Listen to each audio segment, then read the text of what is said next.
para ejercitar la memoria a 46 años del nefasto golpe de Estado del 76, inició un largo proceso genocida que costó la desaparición y muerte de 30.000 argentinos. Esta plazoleta nos convoca a todos por igual, a pesar de nuestras diferencias políticas o forma de ver la realidad. En el marco de este sistema democrático, con casi 40 años de poder ir a las urnas a decidir quién nos gobierna.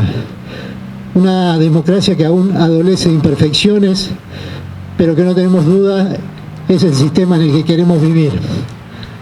De aquellos años oscuros de la dictadura tenemos que mencionar lamentablemente que los periodistas fuimos uno de los objetivos elegidos para la represión y la tortura que se instauró a partir del 24 de marzo de 1976. La dictadura ocupó redacciones, manejando los titulares de los diarios, secuestrando a numerosos trabajadores de prensa. Una larga cadena de violaciones a los derechos humanos se sucedieron en aquellos años oscuros, principalmente la libertad de expresión, que fue a lo largo de nuestra historia una de las libertades más vulneradas. El poder, las fuerzas militares que imperó a partir del 76, controlaron los medios de comunicación en todas las provincias para manejar el mensaje, persiguiendo a cientos de periodistas que debieron irse del país. Otros que no tuvieron esa posibilidad fueron detenidos, torturados y asesinados. El poder militar se infiltró en las redacciones de los diarios, radios y canales de televisión, aplicando sus elementos de control, logrando someter el trabajo de la prensa. Algunos grupos periodísticos ya existentes en aquellos tiempos se aliaron rápidamente a la dictadura, dejando desamparados a sus propios trabajadores que luchaban contra el gobierno de facto. También recordamos hoy que en la madrugada del 25 de marzo de 1976, un día después del golpe militar, una tanqueta de la Armada derribó la puerta de entrada de la sede de la FATPREN en Buenos Aires, ante la falsa idea de que existía en el lugar un supuesto arsenal, lo que no pudo ser hallado porque sencillamente no existía. Pero tras ese brutal atentado sobrevino la intervención de la FATPREN y de algunos sindicatos de prensa en el país, con decenas de dirigentes gremiales detenidos y acusados de terroristas.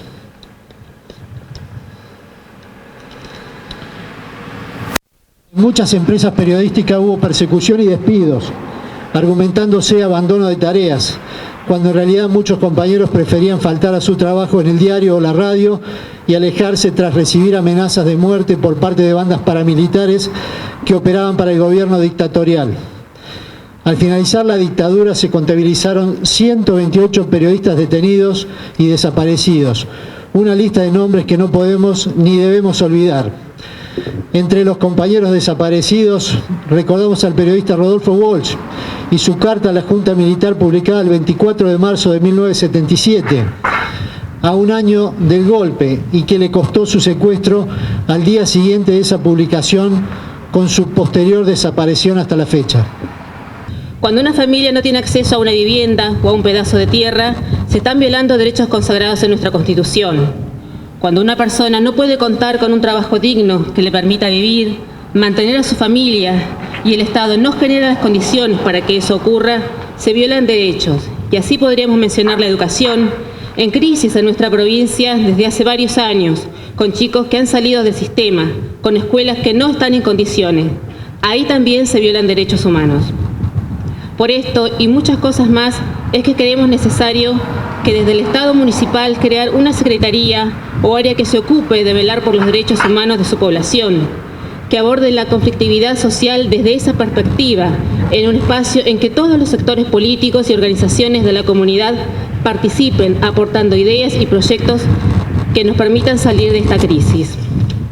Creemos que si no se respetan los derechos consagrados en nuestra Constitución y no se parte desde ese punto, no habrá solución a los graves problemas que hoy vemos en nuestra sociedad.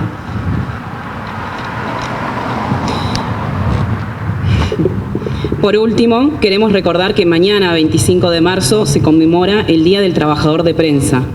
En esta fecha, pero del año 1946, el gobierno de Juan Domingo Perón sancionó el Estatuto del Periodista Profesional, encuadrando la labor de quienes ejercen la prensa en nuestro país.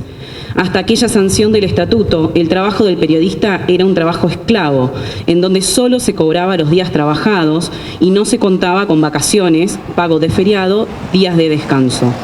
A este estatuto le siguieron luego distintos convenios laborales que permitió encuadrar la profesión y obtener distintas conquistas laborales.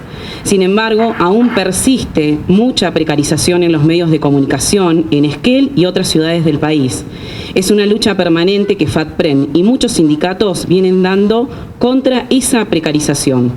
Sin embargo, la falta de unidad de los trabajadores, pero también la ignorancia o inacción de los gobiernos que a su vez entregan pauta publicitaria a empresas periodísticas que incurren en abuso o fraude laboral, hace difícil revertir esta precarización. Creemos que una justa y transparente distribución de la pauta publicitaria municipal pondría orden y dejaría de un lado a los que crean fuentes de trabajo con salarios dignos, cumpliendo los convenios y leyes laborales de los otros que las incumplen. Por eso les recordamos al Gobierno municipal y al Consejo Deliberante que este sindicato de prensa lleva años intentando que se sancione una normativa que regule la distribución de la pauta municipal, que incluya a todos los medios, pero que ese dinero vaya en función del empleo que generan, la estructura que poseen y no en base a otro tipo de cálculo que hasta ahora nadie conoce. Este también es un derecho que todos necesitamos conocer, cómo se gastan y se distribuyen los fondos públicos, que en definitiva es el dinero de todos. Por eso, en esta fecha en la que reivindicamos los derechos humanos, después de 40 años de democracia ininterrumpida, la lucha es por una vivienda y un trabajo que dignifique a las personas, por un mejor salario, por más salud, más educación, en definitiva, por un país más justo, libre y soberano para todos. Muchas gracias.